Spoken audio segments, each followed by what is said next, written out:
غرونو غرور کړیو د غره عاجزي کوله غرور عاجزي خو فرع د علم ده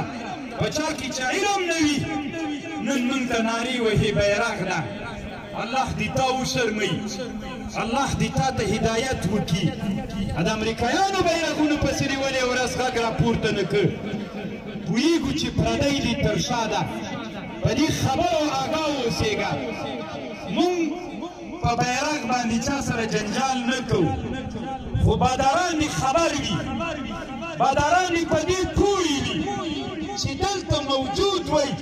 چې د راټېل وهل مو هدف ته مو ونه رسول اوس د نیویارک د واشنګټن نه چې څومره هم راټېل وهئ چې دې په موږ مه مړه کوئ نور د دې وخت راغلی چې ملت ته ترقي ورکړو علم ډېر کړو وطن آباد کړو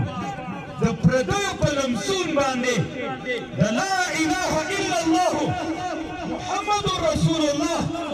نظام مقابله ونه کړو نه څوک وایسي نه څوک تر خپل عزمه تېرېدونکي دي زموږ صفونه مو هم لیدلي منظموالی مو هم لیدلی قربانیان مو هم لیدلي نه ستړي کېدونکي مبارزې مو هم لیدلي دي نو بیا دې څه دپاره نو هغه ورته ویلي دي دا مؤیدین علقمي شیعي زه ځان سره پټه جوړه کړله دلته د هولاکو خان لښکرې د تبت نه را روانې سوې په تاریخ کې چې چا ډېرې وینې تویې کړي هغه کافران دي مونږ ته وایي تاسې وینې تویې کړي څنګه به یې چیغې وهلې